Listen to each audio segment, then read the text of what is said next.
Hello and welcome to this course where you will learn how to develop professional apps for iOS and Android without having any prior programming experience at all.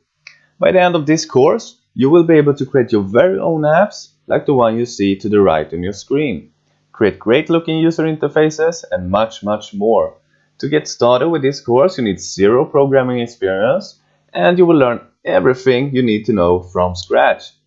Also notice that this video is a preview of the entire course that you can find on udemy.com. If you want to take this course, click the link in the description to check out the entire course and to get a big discount. I have designed this course for the absolute beginners, so to get started you don't need any programming experience at all. You do, however, need a computer and an Android or iPhone smartphone. This course will cover HTML, CSS, JavaScript, Node, React Native, creating user interfaces, and finally, you will create your very own first app. After following this entire course, you will be able to set up React Native projects with Node, create simple apps for iOS and Android, and also build responsive user interfaces for all devices. Hi guys and girls, so we're gonna get started with some basic HTML in part 1 of this series. HTML stands for Hypertext Markup Language and is used for defining the content of a web page. I'm gonna go through some of the commonly used elements that is also good to know before starting with React Native. And as I said in the introduction, when we start programming apps later, you won't actually use HTML. Instead, you will use something called JSX, but in order to understand JSX, you need a basic understanding of HTML. And now, if you already have experience with HTML, you can go ahead and skip this part of this guide, because this is only for beginners of HTML. And now, if you've never written any line of code at all previously, the first thing you're gonna need is a text editor. I'm using Sublime Text and I can recommend it. So head over to sublimetext.com, go down here and click download. And just download the application and then install it. It's just a normal installer, so you just click next, and it will install Sublime Text for you. Now I'm just gonna go down and go ahead and close down the Sublime Text browser window. The next thing you want to do is create a folder anywhere on your computer. You can name the folder My First Web Page. After that, open up Sublime Text. Go up to File, click on Open Folder, and then browse and select the folder you just created. Then inside Sublime Text, right-click the folder and choose New File. Save the file as index.html. Now the index.html is always the first page that the browser will look for and then load. Now I'm just going to go through my workspace here for this part of this series. Just a little bit quick. I'm going to keep the text editor to the right here at all time and my browser to the left. Another thing you will notice is in my browser URL, it says 127.0.0.1.80.80. That's because I'm using a localhost. Now, if you're using a localhost as well already, go ahead and do that. If you're not doing that, you don't need to install one. Instead, what you're going to do is right-click the index.html file you just saved and click Open Containing Folder. Then right-click the file again and choose Open With. Now you can open the file with Chrome or whatever browser you prefer. So this is gonna be the web page we're gonna be working on. And every time you make a change, go over here and click reload. I'm gonna close down that one. So now everything we will work with in this part of this tutorial is tags, HTML tags.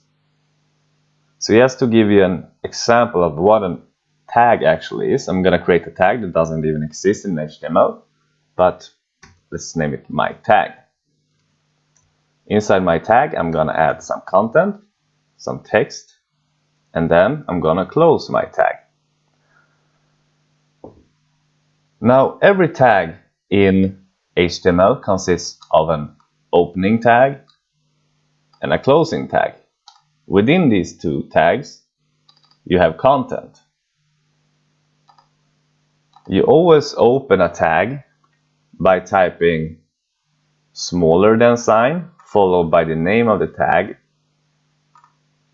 then greater than sign followed by the content, and then the closing tag. And the closing tag looks exactly the same as the opening tag, except you close it off with a backslash like that. So this is a basic HTML tag, and we're gonna go through a couple of them. Now there's a lot of tags in HTML, and we will not cover every tag there is, but we will cover some of the basics and basically what you need to know to just get started with React Native later. And I also recommend that you really follow this part of this tutorial, because it's gonna make it a lot easier to work with ESX later, and you're gonna get a deeper understanding. Now another form of tag is a P tag. It's written like this. Don't worry, we'll go through this later. This is just to show you like how to write the actual tag. And this is a div tag. This is a h1 tag. And as you can see, they all follow the same pattern. Every tag is open and then closed.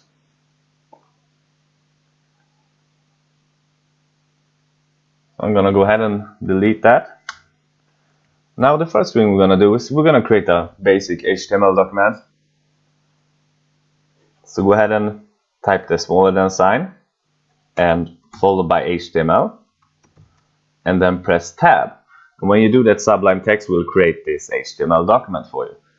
Now the first thing you will notice is the doc type HTML. That simply just tells the browser that will read this file that this is an HTML document type.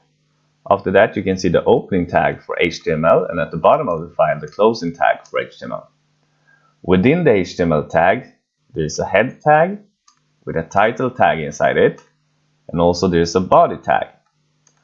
Everything within the body tag is what will be visible inside of a web page.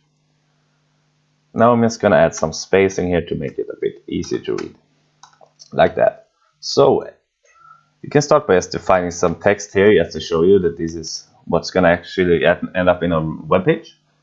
So everything from here down to here is what will be visible here. So if I reload here, you can see we get the text right there.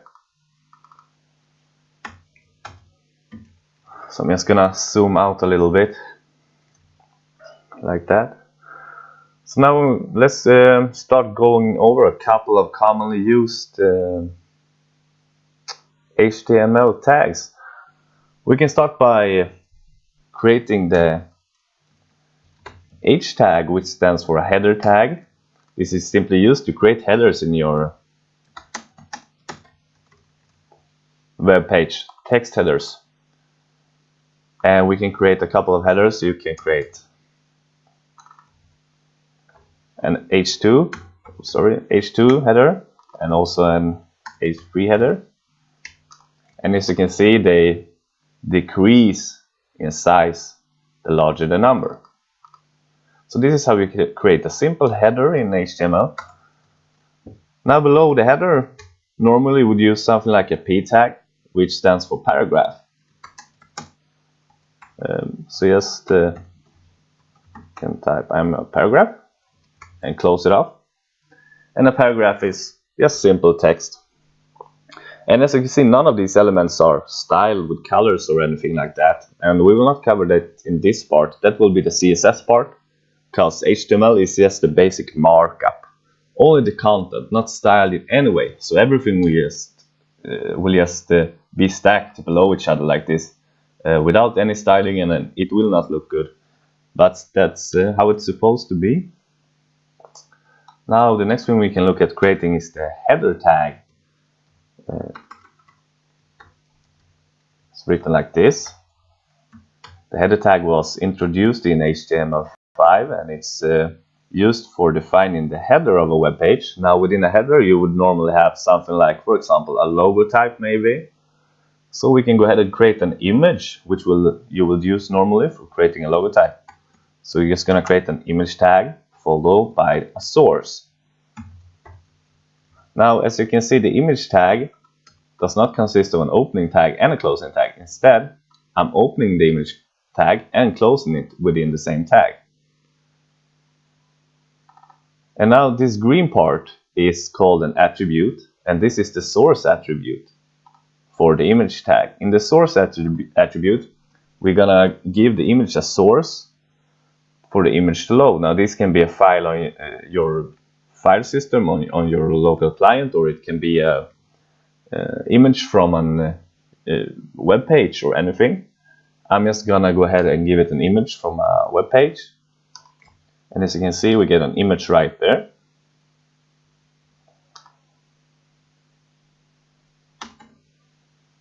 We will also use image later in React Native for creating images inside our applications. Now the next thing you can look at is the nav tag. It was also introduced in HTML5 and is used for creating the navigation of a web page.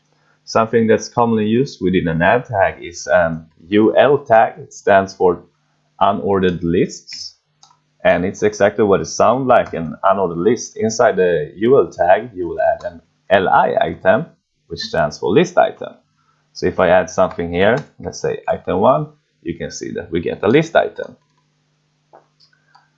Now within the list item, we can create an href. An href is actually a link to another page or another page on this web page. So it can link to basically any web page you want, or a page on your own web page. So we're gonna go ahead and create an href. It's written like this. And let's just tell it to link to page2.html. Don't worry, we can add a backslash here too. We will create this page later, just to create a simple link. And within the opening tag and the closing tag, you will define what the link will be named, or how it will be visible. So let's just say link to page 2, because that's exactly what it is. And if we click here now, we get an error because the page cannot be found, as you can see. But don't worry, we'll create it later.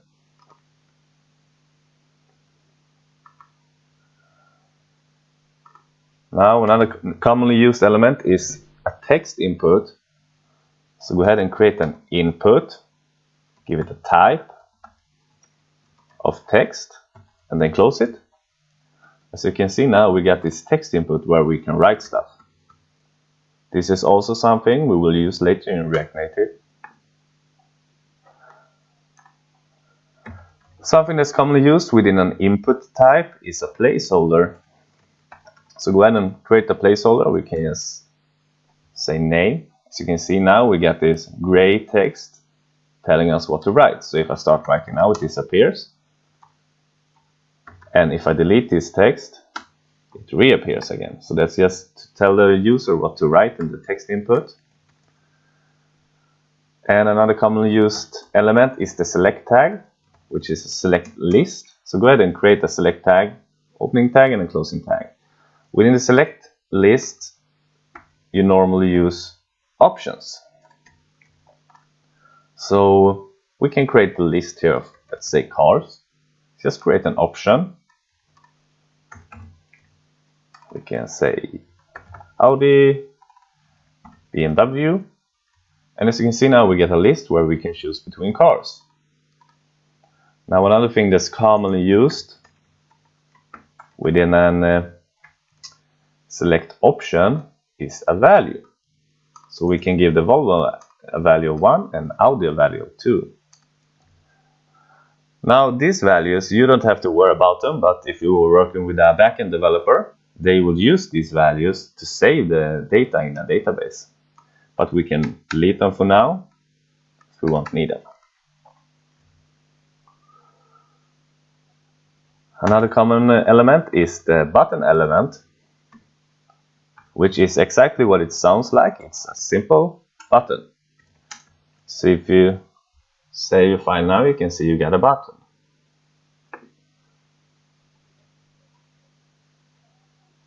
And now, as you can see, the text input and the select list and the button are all next to each other. Now there is a way to get them below each other without using any kind of CSS or anything, which we will cover later. Instead, we can use one of the most commonly used tags. It's called a div, and it stands for document division. And that's exactly what it is. It's a container for wrapping content in different areas of your web page. So let's go up to the input type text and create a div opening tag above it and a div closing tag below it. As you can see now, the text input actually got its own row. That's because we wrapped a div around it. So it gets divided into its own part. Now we can do the same thing with any element we want. We can wrap the select list within a div like this. And the same thing will happen. The select list will get its own part of the web page, its own section.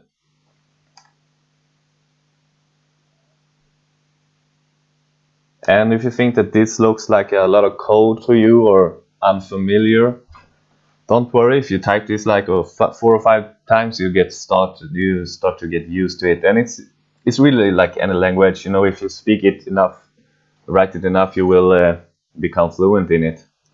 So you will get used to it. And that's it. That's how to create a couple of basic HTML tags. The last thing we can do before we end this part of this guide is create a new file, and we will create the link to page2.html. You can save the file as page2.html and type smaller than sign followed by HTML and then tab. We can give this page title page 2, and in the body let's create just a paragraph. Say I am page 2. Let's close the p tag off, and if I reload the browser now and click on page 2, you can see that we got a link working to page 2. And if I click the back button, we get redirected back to the home page. And if I refresh the browser, we're still on the home page. Also, we can create a title for homepage 1. This is not really necessary, but it's what you see up here. So now we get the title for page 1. If we go to page 2, we got a title for page 2. So now we got an actual really simple and ugly web page with some HTML content that we can link back and forward. In the next part, we will cover styling HTML documents with CSS, and we'll also look a little bit at Flex, which we will use to make the layouts responsive later in React Native. In this part of Become an App Developer, you will learn the very basics of styling HTML markup with CSS. CSS stands for Cascade Style Sheet and is used for positioning and styling HTML elements. We will not cover everything you need to know in CSS, but rather give you a basic knowledge of how to style elements and how to create simple, responsive user interfaces. We will start by taking a look at how to reference a CSS style to an HTML tag. Then you will learn the difference between CSS classes and IDs. And after that, you will learn how to style text with CSS. Then we'll proceed to styling div tags. And finally, we will create a layout with Flex, similar to the layout you see right here. Flex is commonly used in React Native to create responsive user interfaces. And as you can see in this example layout, if I drag the browser, make it bigger or smaller, the layout automatically resizes to fit the browser size. So let's get started with some basic CSS. And now if you already have CSS experience, you can go ahead and skip this part of the tutorial. But if you're a beginner, you should really follow along this part. So now the first thing we're going to do, we're going to start off with a blank HTML document as you learned to create in the previous HTML tutorial. Then we're going to add a style sheet, a link to a style sheet. So just type link and then hit tab, and this will create a link to a style sheet for us. We will create this style sheet in just a second. Now in the href attribute, we're going to specify what the name of our style sheet is going to be. We can call it styles.css, like that. Now go up to your folder in Sublime Text and create new file. Save the file as styles.css, like that. Now this file will contain all the styles that we're going to need for a web page. So let's start by just learning how to reference a CSS style to an HTML tag. So as you learned in the previous HTML tutorial, we can create simple div tags like this. So go ahead and create a simple div tag like that, and then we can add some content in it. Just type IAMContainer. And as you can see now, we get the div class right here. Or sorry, the div right there with some content in it. Now what you want to do is you want to add an attribute called class. So go ahead and type class equals to, and here we're going to specify the class name that we want to assign to this div. Now I'm going to call this container, like that. And now to reference this class and be able to style it, we're going to open up our styles.css file, and a CSS class always starts with a dot. So type a dot followed by the class name we want to reference. And now we set the class name to container, and then open brackets and close brackets. And now let's add some basic CSS styling to this container, just to check so everything works okay.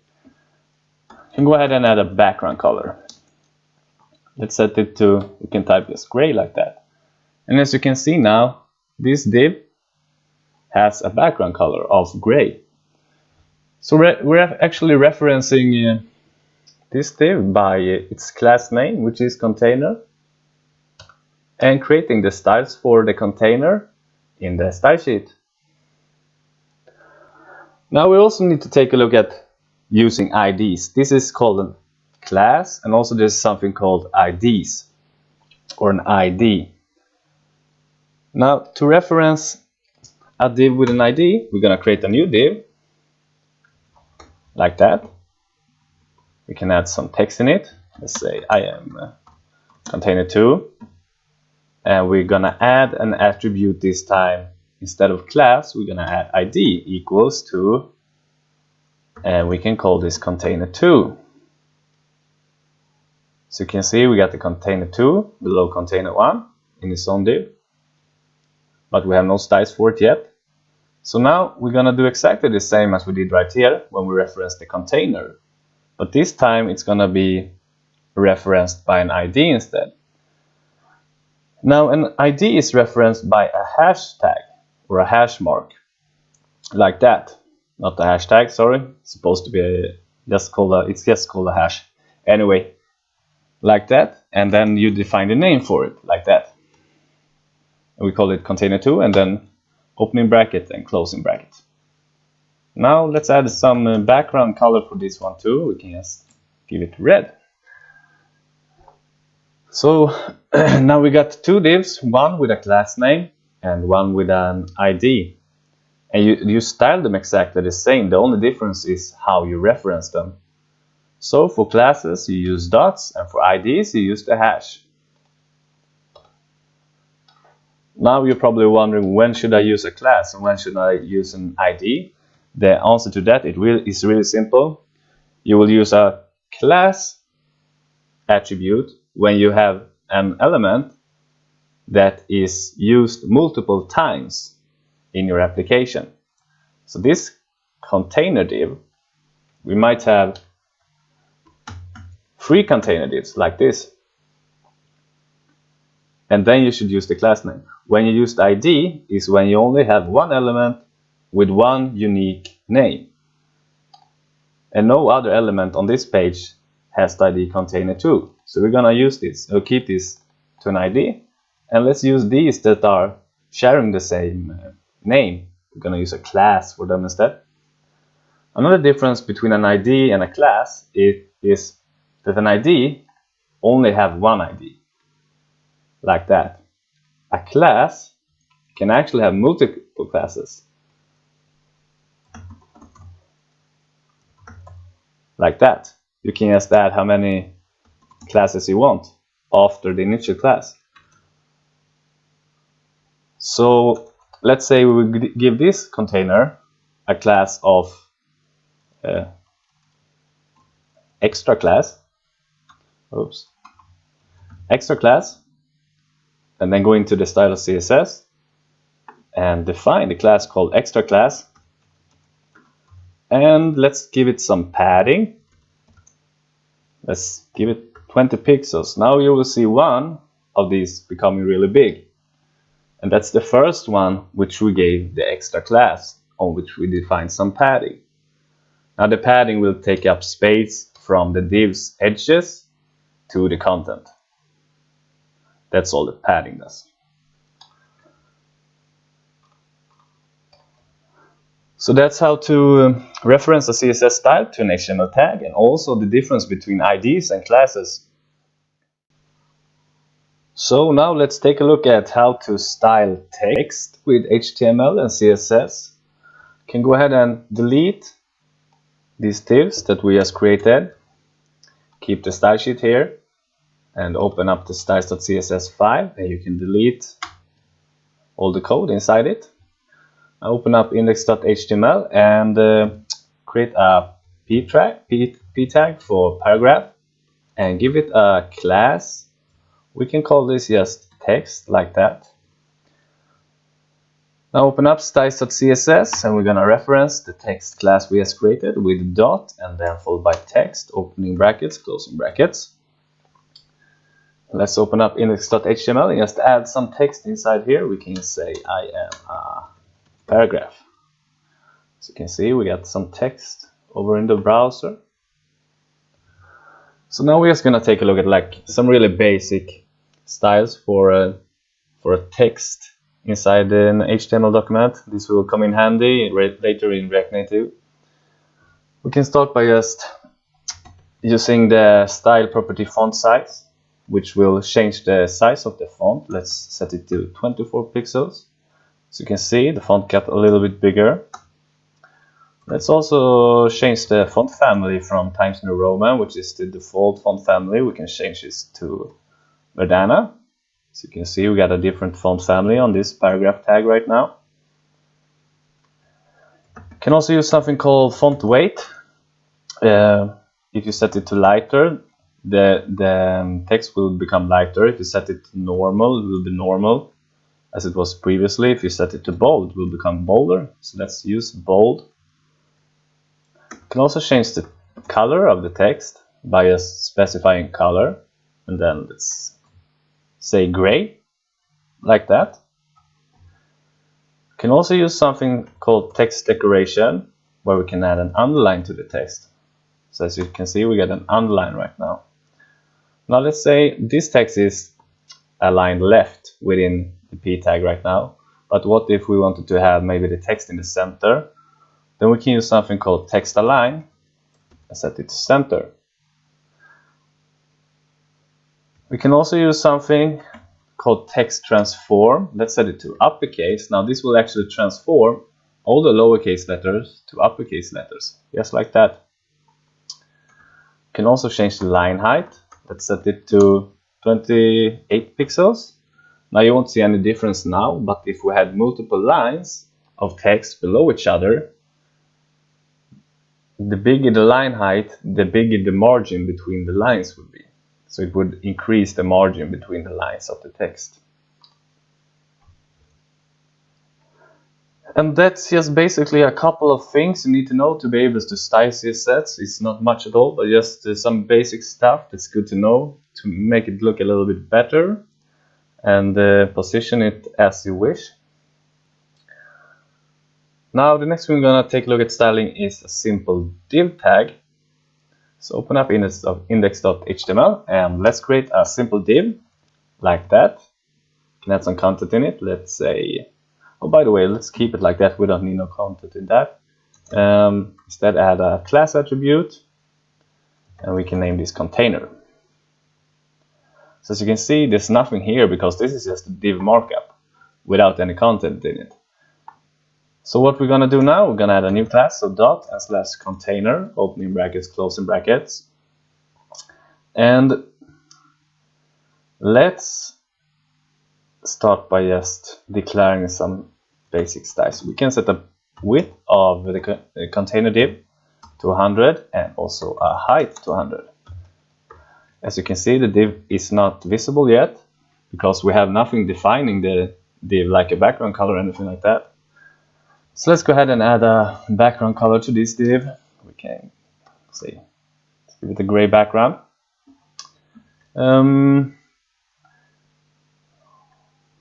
Let's also, you can play along with these values however you want. So, let's set the width. Let's change it from from pixels to percent. Now, as you can see, this div will take up the entire browser width because it says 200%. Now you can also see this margin added here, which we don't want. Now this is actually caused by the body's initial margin. So what we can do to make things a little more easy to work with and give our own margins to everything is add a star, which means all tags. So the styles we type here will affect all tags. And set the margin to, we can set it to 0 pixels. And now you'll see everything will collapse because we removed the HTML document's initial margin. So instead now we can add our own margin. So let's take the text and add, let's add some margin to the text. So as you can see now, it got margin top, margin bottom. It also got margin to the left and to the right. For the container, we don't need any margins, so let's just use it as it is. Now we can also take a look at using positions. We can take a look at the most common, which is relative positions and absolute positions. So let's create a style for the container div. Let's set the position and type relative. Then go to index.html and create a new div. Give it a class. We can name it container inner. Close it up. Then go open up style.css and create the CSS selector for container inner. So dot container inner, opening brackets, closing brackets. Now we can give this an height of, let's say, 50 pixels. Let's give it a width of 50 pixels and also a background color of blue. So as you can see now, the container inner div is simply placed inside our container. And by default, it will just be placed to the left as it is right now. But let's say maybe we want to move this to anywhere, exactly where we specify. Let's say we want to move it to the bottom right. To do this, we can use position absolute and position relative. Now the container has position relative, and in the container inner, we're gonna add position absolute. This means that the container inner would have an absolute position that's relative to its parent. So if I say bottom on the inner container, which is the blue div, I set it to 0. As you can see, it jumps to the bottom. Now also let's set right 0, and it gets to the absolute right. This way we can actually position it exactly where we want with some simple CSS. Let's see if there's anything more maybe we should cover with the div tags. This is just really basic, but it gets you an understanding of how to position div tags and just how to give it some basic background colors.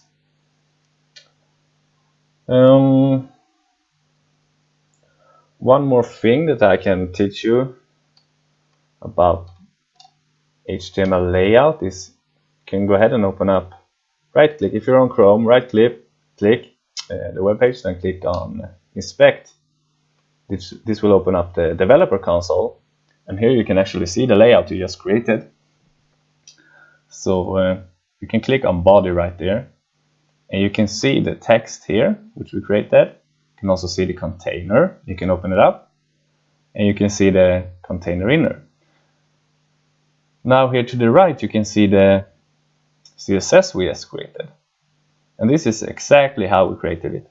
So if we look at the container inner CSS right here, you can see it has position absolute, bottom right, height, width, background color, exactly as we've written it here. And you can actually play along with this directly from the developer console if you want to check how things work before you actually code anything. So you can uncheck things or change things. So you see, if I uncheck position absolute, it will just go back to its original position. So yeah, that's just a quick tip of how you can try things out directly in the browser, and how you can actually delete elements here too, and do a little bit what you want. That's it for creating some basic styles for div tags and for text. So now, as you're getting somewhat familiar to working with some HTML and CSS, we're gonna take a look at creating a very first, very simple user interface. For this we're gonna use Flex, also known as Flexbox in CSS. And Flex is also what we will use in React Native to create responsive applications. Now the only difference between working with Flex in a browser and in a React Native app is that in a browser you need to specify every element you want to use as a Flex element as Flex. In React Native, every element is actually already defined as Flex, so you don't have to specify every element with Flex. So it's actually going to be a little bit easier in React Native than it's going to be in the browser. We're just going to create a simple user face with a couple of color boxes. So you can start by deleting the code we just created in the body tag.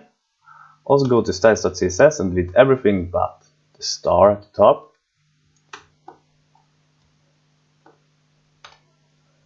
Now open up index.html and we're gonna start by creating as the header.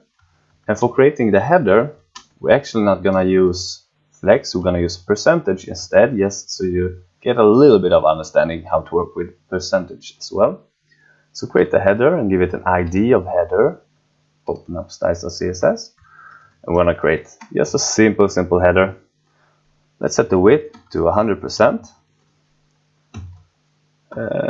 And the height to 160 pixels.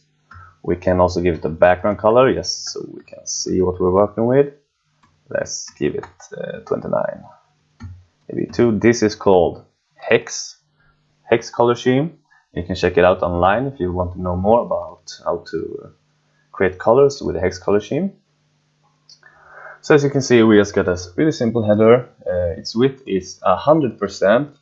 Which means it's gonna take up the entire browser's width along the x-axis. So it's gonna start over here and end over here. Now what we want to do is create a very first Flex container. This Flex container is gonna contain 3 Flex items that are gonna be stacked along the x-axis and be the exact same size. So go ahead and create a div, give it a class, we can call it class Flex container. Close the div off, and inside the Flex container we're gonna create a new div, give it a class of, we can call it Flex item. We can copy the Flex item class and create 2 more, so we got a total of 3 Flex items.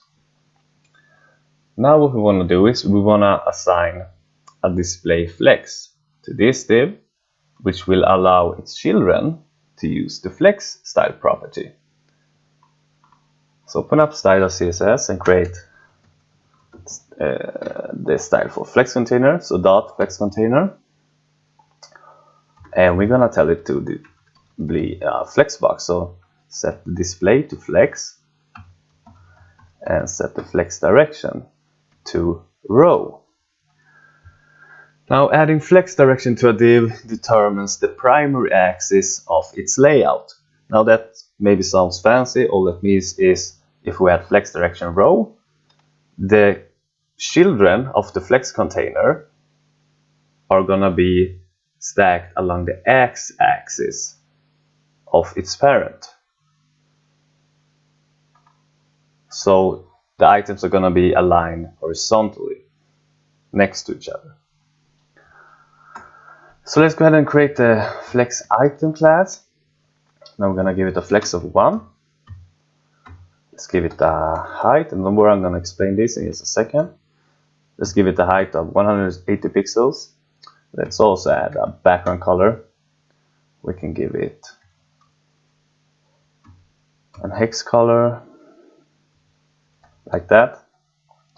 So now you can see we actually got 3 flex items, exactly the same size, but we can't see them because there's no margin, so everything looks as one. So instead, go ahead under height and add some margin. We can give it 8 pixels margin. And now we can see we got 3 flex items, exactly the same size, taking up the entire space along the x-axis of its parent, which is the flex container.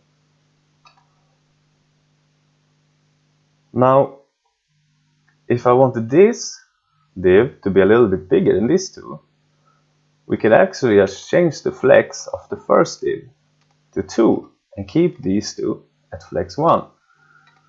I'm gonna open up the developer console and just show an example of how to do this. So I'm gonna mark this flex item and I'm just gonna give it a flex of 2. And as you can see, now this item is a little bit bigger than these two. And that's actually how easy it is to work with flex, and it works exactly the same way in React Native. But for now, we're just gonna keep them exactly the same size. Also, let's create a new flex container. But this time, let's just create 2 flex items and see how that works. So we can actually just copy this container. Let's rename it to flex container 2, and we can delete the last flex item. So let's get 2. Let's rename it to flex item 2, like that. And then we can just go ahead and copy the flex container flex item styles. Let's say flex container 2 and flex item 2. And now, as you can see, it works exactly the same.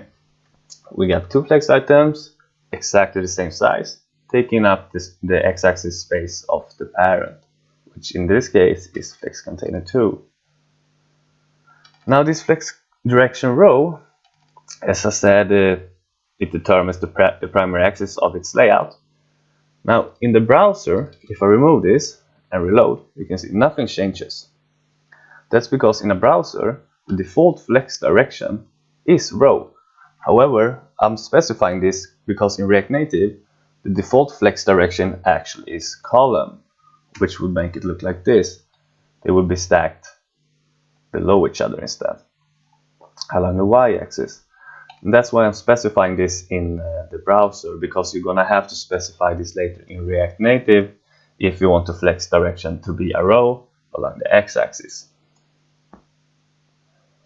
Now one more thing I think we can cover is, by the way, let's change the background color of these 2 last flex items. We can say 39B54A, like that. Now let's say maybe we wanted to add a box inside or a div inside this flex item, and we want it to be centered both along the y-axis and the x-axis. How could we do that? Let's open up index.html and go to flex item 2, the first child, and inside it let's create a div, give it a class of box, styles of CSS. And now what we're gonna use 2 properties called align items and justify content. But before that, we're gonna have to actually set this flex item too, so this one to display as flex. Then we can, let's go ahead and create the styles for the box, dot box, and give it that. We can give it a width of 80 pixels and height of 80 pixels, and yes, set some background color. Let's make it gray. Like that, you can see it's just placed where it's supposed to be placed. Now if we want to actually position this box in the center of the y-axis and in the center of the x-axis of this div, we'll use align items on the flex item, so the container of box, and set it to center. This will actually center, as you can see, the box along the y-axis, so vertically. We'll also add something called justify content as well, set it to center, as simple as that, and it will center the box along the x-axis, so horizontally. And that's how you center content. And if I drag the browser now, you can see it's all boxes are resized automatically, and this is what makes it so easy to working with user faces in React Native thanks to Flex. Because you create one layout, and that layout will work no matter the device, no matter if you're on Android, on iPhone, on tablet, no matter the device width or height or OS, is always gonna look the same and just expand itself to the actual device. So yeah, that's basically how to work with the basics of Flex, and this will come in handy later when we start creating user interfaces inside the applications. Hello and welcome to the very last part of Become an App Developer. In these two last lectures, you will develop your very first to-do app. Now, the user interface for this app is responsive, and it looks the same no matter if you're iPhone, Android, tablet. The layout will always resize itself to the screen size. As you can see, you can add notes like this. And when there's enough notes to fill up the entire space of the screen, you will be able to scroll through the notes. Also, you can just simply delete the notes by clicking the delete button like this. As you can see, I'm using an Android emulator for this lecture. Now you can just go ahead and keep using the Expo client on your smartphone as you did in the previous tutorials. Now, before we create a new project, I'm just going to open up my package.json file where we can see the React Native version and the Expo version. So if you're doing this tutorial in the future, you can go back and check your release notes, what's new in React Native since this version, also what's new in Expo since this version. I'm using React Native version 0.49.5, and I'm using the Expo client version 22.0.2. I'm just going to go ahead and close down the package.json file. Now we're going to create an entirely new project. I think this is important so you don't forget how to create new projects. So if you're on Windows, just hit the Windows key and search for Node. We're going to open up the Node.js command prompt. Now I'm just going to cd into the project where I keep my projects. That's the wrong part. Let's see. Tutorials. And then I'm gonna hit clear. Now you can create this project anywhere on your computer you want. Now we're gonna create this new project with the create React Native.